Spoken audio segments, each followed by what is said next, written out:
I'm not even gonna lie to y'all.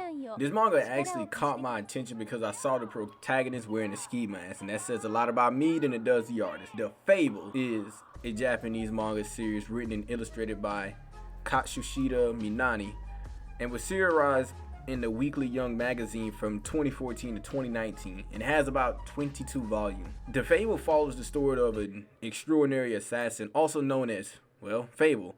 He was renowned for his parallel skills and efficiency. Fable is a legend in the underworld. However, after years of dangerous assignments, his boss orders him to take a year off and live a normal life in Osaka under the alias of Akira Sato. But the boss only had one condition.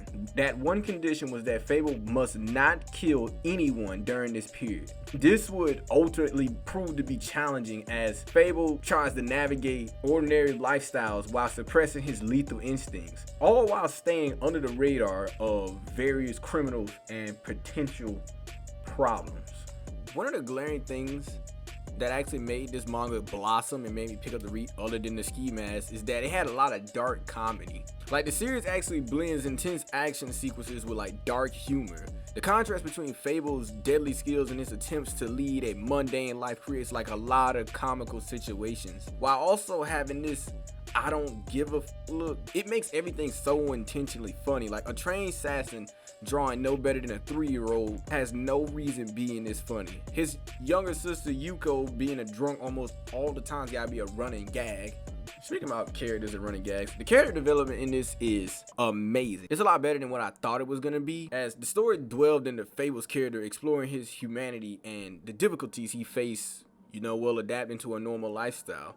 His character comes off as complex, but I didn't understand that till later on. Like, when he was getting beat up, he decided to make it look like he was losing so they would give up. We all know he could have put their heads between a 7-Eleven and a Dollar Tree, yet he decided to stick to his word for the boss. And when he first met another character named Mizaki, which I'm gonna talk about a little later, she helped him get a job, and in return he stopped this absolute L of something I hate to call a human from peeping on her. This guy literally had hidden cameras in her house. How down bad do you gotta be? Like, the first time we see this side of him is when they were all sitting down when Akira first got the job, and he was sitting down under his lap under the table. He had a camera basically trying to point under the table to look up under her skirt, and Akira actually flicked a piece of a bone and turned the camera the other way, which was incredible. Like, it's so smooth, and the only person that can really pull that off is him. The crazy part about Akira is that he always gets himself in these crazy situations. Like, he's the type of person to literally get into a fist fight in a fancy restaurant when he did not provoke the fight. Akira's like a magnet for chaos, and it's hilarious to watch.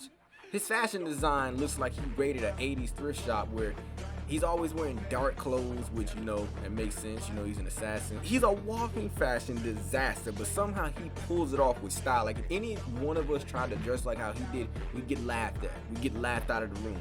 Okay, so on to his sister, Yoko Sato.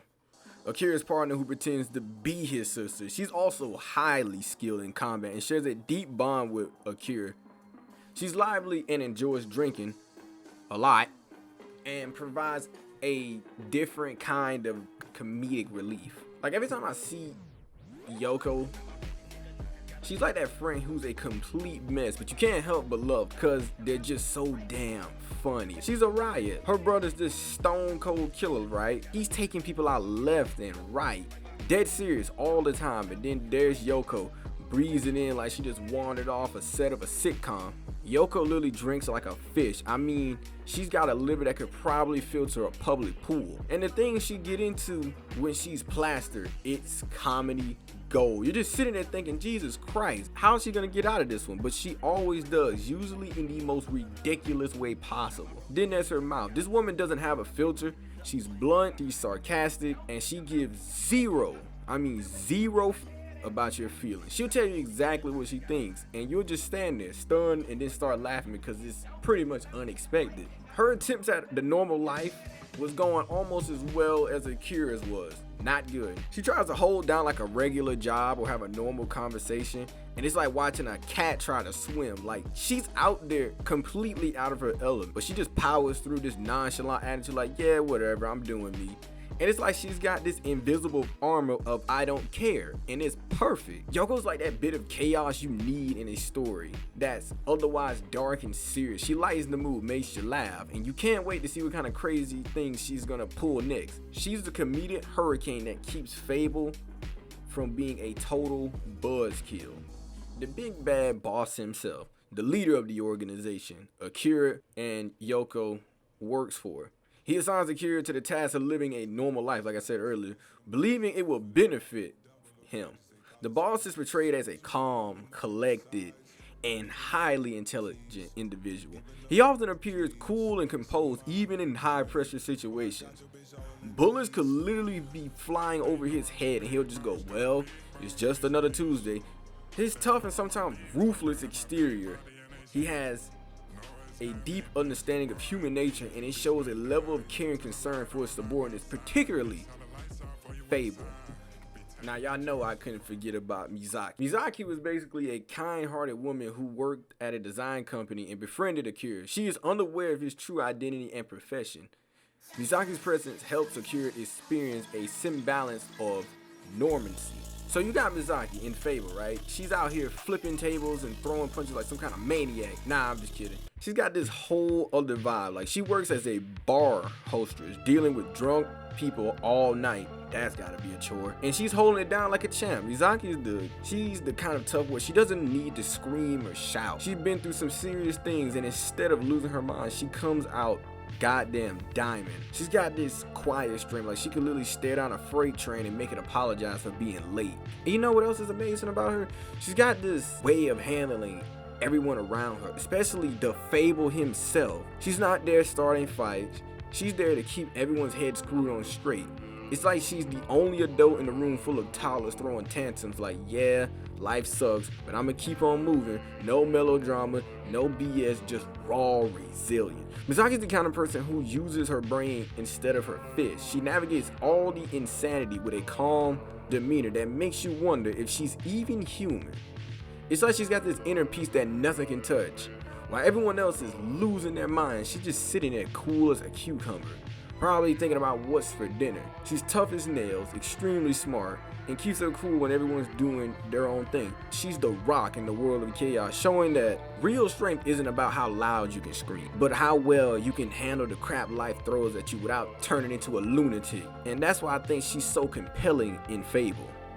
Alright, so some other characters that, they're fine, I guess. Ibahara. Well, he's basically just a typical seasoned Yakuza member who interacts with Akira. He's also involved in like various underworld activities and has a somewhat complex relationship with Akira. Nah, I'm just joking. Now, Ibahara is most definitely one of the guys. He's one of my favorite characters in Fable, as even though he's a Yakuza member, he always keeps it real with Fable. When Fable got in town, he told him straight up after some BS antics that he didn't like or trust him. So that's why he went through the things he went to get rid of Fable. He even smoked his own close friend that got out of jail after he went after Fable when he told him not to. The fact that he stuck to the code that much made me realize that Ibahara is a real gangster. Like he's exactly what he says he is. He even knows when to back down in certain situations. When the boss got word that Akira was actually doing Ibahara's dirty work, he literally showed up to him in the hospital and threatened him. And Ibahara knew right then and there that it's not best for him to get Akira in any more BS. So that's why he ended up taking his own homie's life instead of Akira, because he knew what the boss would have done to him. Yeah, his character is pretty complex and at the same time pretty straightforward, and there's nothing wrong with that. Like, his character is very, very, very well written, and I have a lot of respect for Ibahara. Fable stands out as a refreshing take to the Assassin's genre, like combining elements of dark humor, action, and character depth. If you enjoy series that mix intense actions with clever comedy, this manga is definitely worth a read. Something that this manga actually kind of reminded me of is Spy X Family, with like its comedic relief but also serious tones of people being basically trained assassins. And I'm just realizing that I am years late, because apparently Fable had an anime. Don't know how I got late to that, but yeah, guys, I'm kind of just done talking about Fable. I think the next manga I'm gonna read is probably Sakamoto Days, which I've been reading that for a while now. I just didn't have time to actually, put thoughts into microphone. And yeah, I'll talk to y'all later.